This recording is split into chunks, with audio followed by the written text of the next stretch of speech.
We know this business is loaded with competitors and copycats, and we are very proud and extremely excited to be one of, if not the premier sports betting information provider in North America.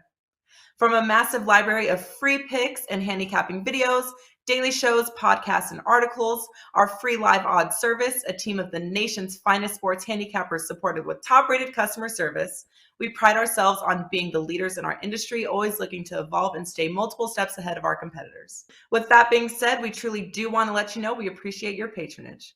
Moving forward, 7-day all-access packages will be reduced from $119 to just $99, and our 30-day all-access packages are also being slashed moving forward, going from $349 to under $10 a day at only $299. Our new pricing is already active and available just by going to your favorite handicappers homepage right now.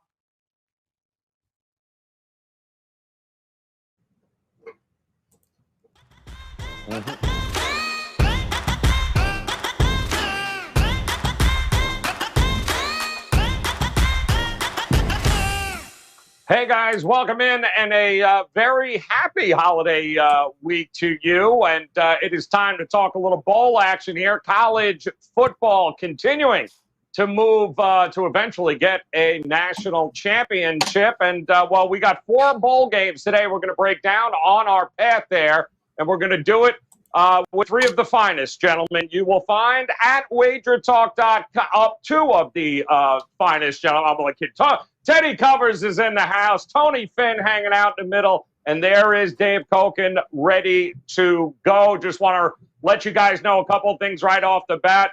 Bowl games are available right now at all 3 of these gentlemen's pages, including Teddy Covers. Dave Cokin's got himself a 5% best bowl game up now, guys. Make sure you head over to his page to get it. And Tony Finn is the $2 handicapper here today at WagerTalk.com. His best bet tonight, in fact, I believe in the association, is available right now for just $2 over at WagerTalk.com. All right, guys, let's dive in. Bowl game number 1. Let's dive into it. Shall we go to Hawaii? Anybody raise your hands? Let's see it, Robert.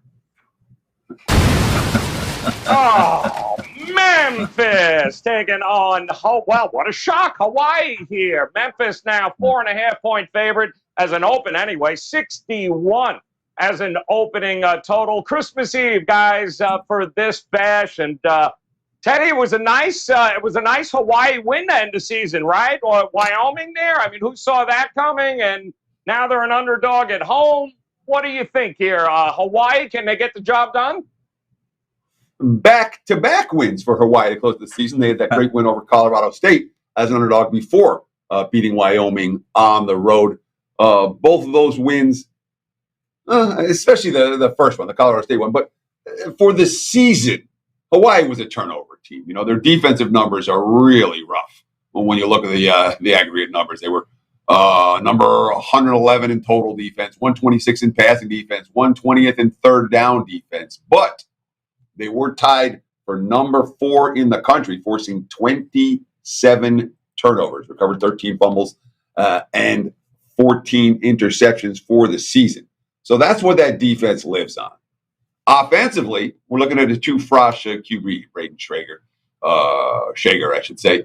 Siobhan Cordero, the starting quarterback, the leading rusher, Day Hunter, both entered the transfer portal late in the season before Hawaii knew they were going to be bowl eligible.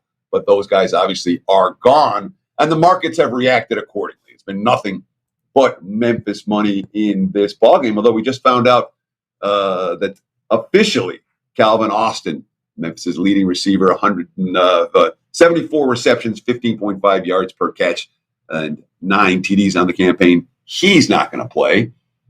Memphis got a Frosh QB in Seth Hennigan, 3,000 yards, 25 TDs in his first year under center. And certainly when you look at this Tigers team, they had their fair share of really tough losses, close games that didn't go their way. They got the win in the finale against Tulane. And one of the things Ralph Michaels has told us over the years is you look for these 6-6 teams that get their win in the finale to become bowl eligible. They tend to be good bets. All that being said, this number is a little bit high for me, more than a little bit high, even with the concerns about how well Hawaii is going to respond to Todd Graham. I could only look at the Rainbow Warriors plus the points in this one. I think the price is too high on Memphis. All right. Pretty good and pretty profitable Hawaii, Tony Finn, rather. As an underdog, 4-0 against the number here at this Hawaii Rainbows team. What do you think we're going to get from them? Yeah, Teddy's spot on almost everything he said. The Colorado State win was a game that I didn't even think they would win. If you look at the numbers, if you didn't watch a game and just look at the stats, sometimes stats live, this Hawaii team got beat. Yet they won. Reminds you of sometimes last year, I think, when Hawaii came to the mainland and in a game in Texas against Houston and beat Houston on the mainland in a bowl game that they probably shouldn't have won. Missing a lot of their parts. Here's the problem. They turn late in the season. They didn't turn the ball over, but they're a turnover machine. That's their issue. Memphis has a lot of question marks too. And as Teddy said, if I'm in this game, in this room, I'm probably on Hawaii, but I'm not because of the price and because of both sides having more question marks than answers from me. I'm going to watch it, though. It's going to be interesting. So, Dave, where there's smoke, there's fire here. Everyone hates the coach in Hawaii. Does that make a difference? Yeah, I think that's the biggest key to this game. If you're looking at it from a power ratings breakdown or situational breakdown or whatever, the line's too high. But all the reports coming out of Hawaii are negative. A lot of turmoil behind the curtain on this team. I don't know how well they've prepared for this game. And the quarterback who's taking over, quite frankly, not real impressed by him so far. His inexperience definitely showed. So it's a game where I'm actually against my numbers because the numbers indicate that 8.5 you should take with Hawaii. But I won't do it. In fact, I'll be on the other side here. I think Memphis is going to be excited to be in the bowl game because they managed to qualify for a bowl with that last win. And I think the behind-the-scenes turmoil on the Hawaii side is a big negative. I like Memphis in this game. Yeah, I mean, you lose your star QB, and right, it's a tough spot there, guys, in that matchup. But we do have another interesting bowl coming up here. How about the Camellia Bowl? Let's take a look at this one, Robert. Who we got? Ball State. Let's take it on Georgia State in this one. Opened up 3.5 there, 49.5 as a number. This one is on Christmas Day, guys. In fact, 2:30 Eastern time kickoff. And Dave, I would imagine Georgia State is going to run the ball and probably run it a lot here. Do you like them to take down this Ball State team? Yeah, I think they're the favorite in the game for a good reason. But this is what, look, I consider and quote a bunch of stats. I don't generally do a lot with the stats in bowl games unless it's something. There are a couple of key categories that I really do focus on, and I certainly did that for my bowl game of the year, which fits a statistical profile that I love. And that game, by the way, is up for $9. I put it up yesterday on $9 Monday, and I'm just going to leave it up there for $9. Now, this game, statistically, I think it's close. What I would suggest is waiting. I believe the money is going to be heavy on the Georgia State side. I think this line will get to 7 by game day. And that's the point where I jump in and go for a little value. If you want to take a shot at the middle based on where the line's probably going to move, maybe you lay it now with Georgia State. Well, you probably should have already done it. And then buy back the other side and see if it can land on the number. That's not a bad strategy. For the purposes of the show, I'll give you Ball State plus what I think will be 7 by game day. And if it is, I'll probably take them as a small play. And if it's not, then I'll just sit it out. All right. And Tony Finn, what do you think about this interesting matchup here between these two teams? I'm seeing a lot of 6s across the board in the marketplace. What do you like here? Well, first off, I think it's exactly what's going to happen is Georgia State is going to run the ball. They're going to run the ball. They're basically student body left, student body right, student body up the gut. And then you got a Ball State team that's not great. Listen, they aren't headstrong and sturdy against the run, haven't been all season. and they can score some points in this game because I believe Georgia State can control tempo and own possession, time possession. I have a lean to the under. In fact, I have a little investment myself personally. I didn't release it, but I have a personal investment on the under in this game. I have no real opinion, no strong opinion on which side it's going to be or who's going to have the ball last to score. But I do. I think the value in this game, Georgia State running the football and using the clock and keeping their offense on the field and their defense off the field results in a under the total cash. Yeah, Teddy, it sounds cliche, but listen, whoever owns the line of scrimmage in the trenches is probably going to win. Certainly in bowl games, we've seen it. So do you trust the running game enough at Georgia State to get it done? No. When we look at Georgia State's season, every step up in class game that they played, they lost, with one exception. They beat Coastal Carolina, and it was a heck of a game against Coastal Carolina. But, of course, they won the turnover battle by margin in that contest. But that's it. You know, their other wins, every other win that they had, it was either right team at the right time, and none of them were bowl eligible. So we're talking about a team, they got 3 straight wins to close out the campaign. There's certainly a physical team up front, but in large part, they've been living on turnover margin. Ball State gets outstatted in every game, and I like teams like Ball State that get outstatted consistently. I believe they've been outstatted in every game but one all year. What happens in those games? Dave Cokin talked about it. The money comes the other way. It's pouring in on Georgia State, has been all week, and we expect to see more because of that statistical profile for Ball State. What the stats don't measure is the mentality of this Ball State Cardinals team. Remember, this program was bottom feeders, and this is the 6-year seniors spent a lot of time talking about what we're trying to do this year. And, of course, they went 7-1 last year. They won the MAC Conference Championship. They won the Arizona Bowl, the first bowl victory in program history. You know, quote, the reason we came back for that 6th year was because we could run it back. Run it back is still the saying. It's still within us. We want to run back that bowl game. Let's run back and get the W again. That's the thought process. Drew Plitt, certainly a QB who I like catching points. He's a character quarterback, and this team has punched well from behind all year. I think Ball State gives them a game. This isn't a blowout. I would take the Cardinals plus the points in this one. All right, looking at the Cardinals.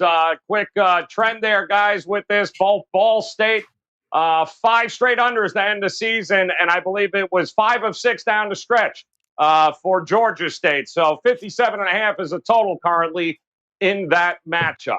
Let's take it now to the Quick Lane Bowl, I believe, Robert, is what's up next.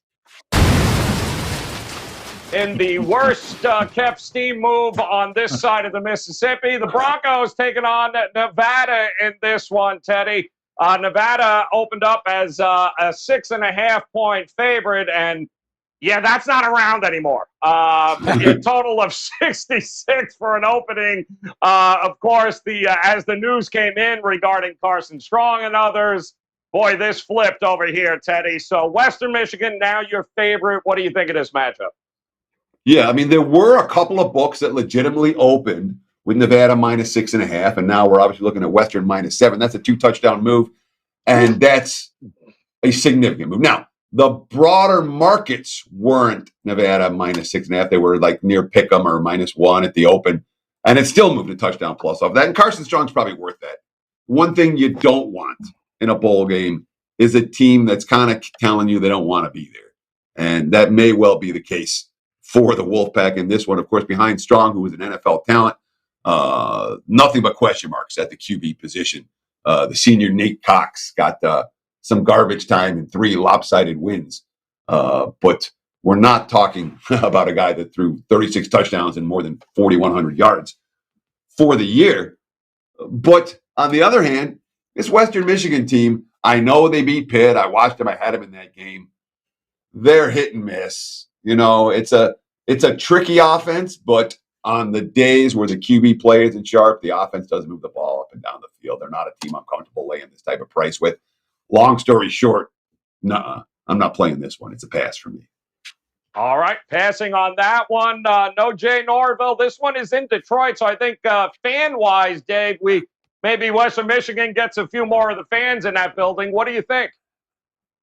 they're going to get all the fans because there's basically no interest in this game for Nevada. And how much is Carson Strong worth based on the offense that Nevada runs?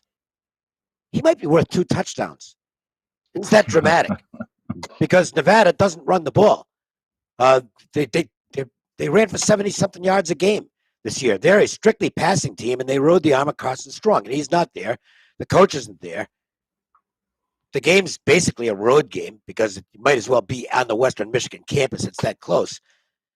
I think Western Michigan blows them out. I don't think Nevada cares about being here.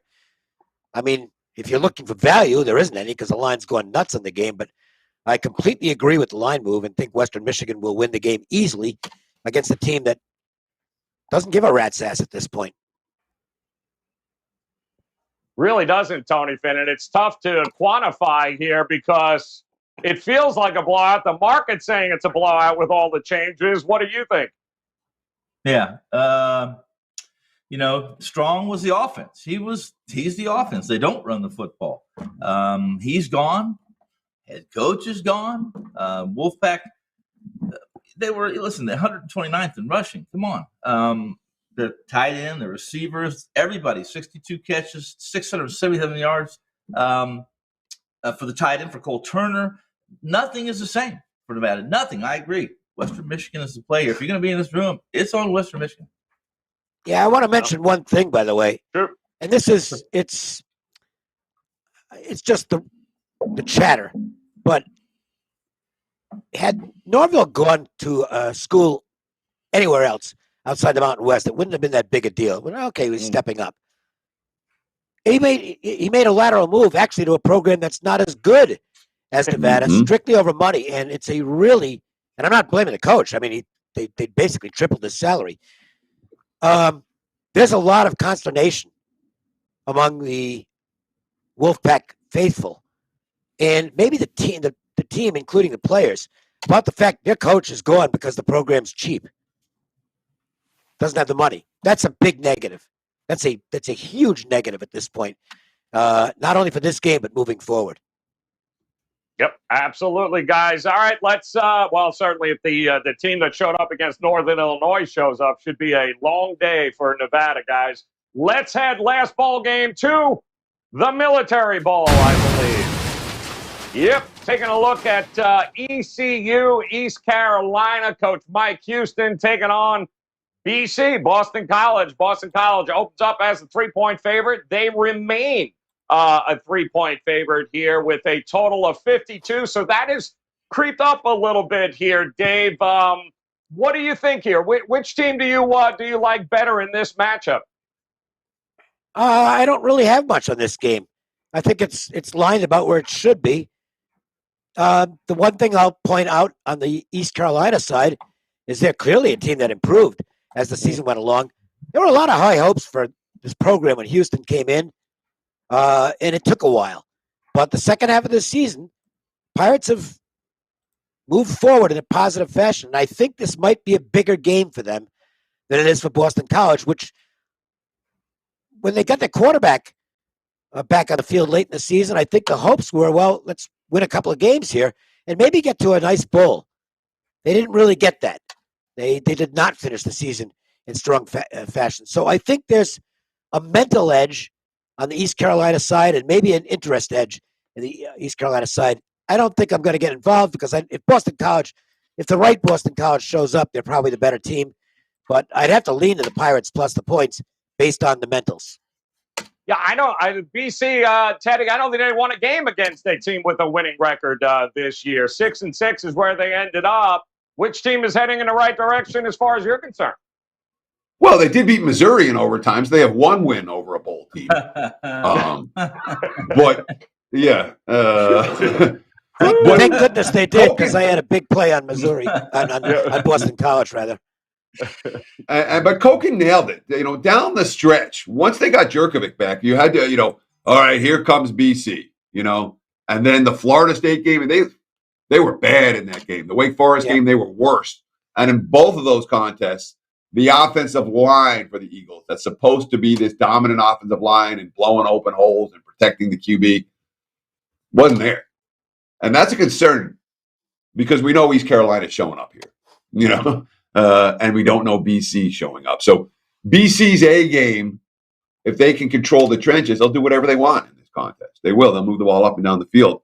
That said, I don't know that we see BC's A game. I don't know they have an A game necessarily. Lean dog, lean over in this one. All right, leaning dog, leaning over. Not a lot of market movement here, Tony Finn. 3 it open, 3 it is. How are you leaning in this one? I'm not. Listen, I think it's a defensive matchup. I'm not sold on either offense, to be honest with you. I think Boston College has the 33rd ranked scoring defense in the country, allowed just over 3 touchdowns per game, 22 points. East Carolina had 3 really games against defenses that are comparable, but maybe even better, being Appalachian State, an early game, first week of September, Houston, middle of the season, October around Halloween, and Cincinnati late in the season, and they scored a total of 56 total points in those 3 games. The Pirates, 63rd, allowing just over 25 points a game. Neither offense really is a top 50, top 60 offense as far in comparison to the rest of the FBS. And this game, really, if you've watched them, East Carolina always scared me. I thought they were fairly careless, reckless. Play calling wasn't conservative enough. Boston College probably is smarter, a little more talented, can limit mistakes, and I think turnovers make a difference in this game. I like the under 51, I think, or 52 right in there. All right, leaning towards the under in that one, guys. So there you have it. 4 bowl games here coming up before the end of the year. Now it is time to see if these gentlemen maybe like one of these games a little bit more than the other. So, Teddy, start us off here, man. Which one of these games might you be leaning towards? I'm going to go with Ball State. Again, plus the 6 right now. We do expect more money for Georgia State, so there's no urgency to get to the betting window with the Cardinals. And this is a veteran QB who we trust, basically, in terms of Drew Platt is a guy who has made me money both this year and last, a guy who I like in the face of adversity. And I have no hesitation at this time of the year, really throughout the course of the campaign. I like when a team has an ugly statistical profile, but they're better than those stats. And Ball State's been that. The market's, it's knee-jerk reaction. Look at those stats. They're out-yarded. And the knee-jerk comes and comes and comes, and the money comes against Ball State every week. This is a character team. I like their chances. I think they're live to win. I certainly think they're live to cover. Give me Ball State plus. That's the play.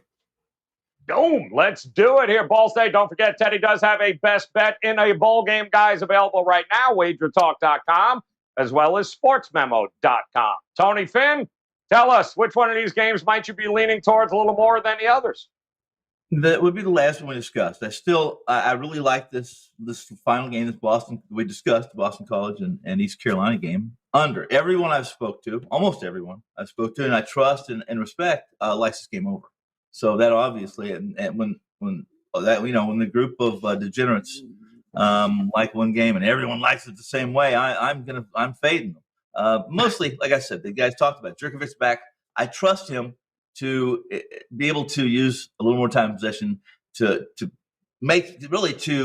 convert some third downs, key third downs. They got a game breaker in Zay Flowers, but I still think that this East Carolina defense does the job in the red zone under 51 in the East Carolina Boston College matchup.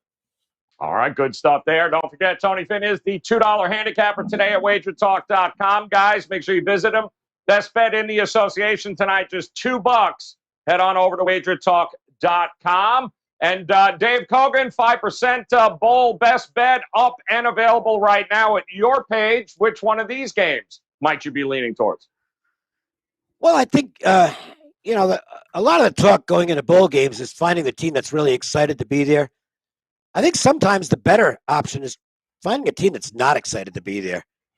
And I think you've got 2 that we talked about here. One is Nevada, for the reasons we talked about, and the other is Hawaii. And with Hawaii, you've actually got a bit of a home field edge that's cooked into the line. I'm not sure it's really deserved. I think Memphis is probably a little better team. And under the circumstances, I think they can win this by a margin. So I'll go with Memphis minus the points. Not much value, certainly, but I'll go with Memphis minus the points for the best bet here in the show.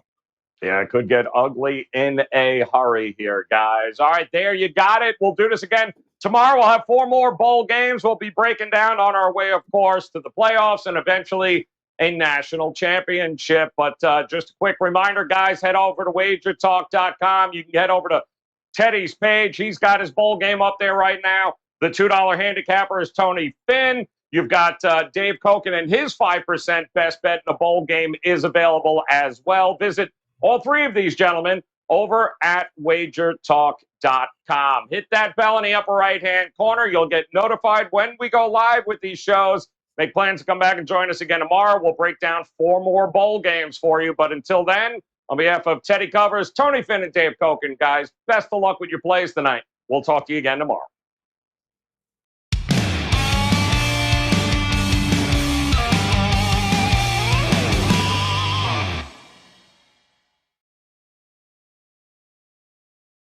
Founded in 1957, the Gold Sheet is the country's longest-running sports betting newsletter. Each week, the Gold Sheet team delivers analysis on NFL and college football games, along with NBA and college basketball matchups. The Gold Sheet maintains in-depth point spread and results logs, giving sports bettors and enthusiasts the insights needed to maximize their wagers.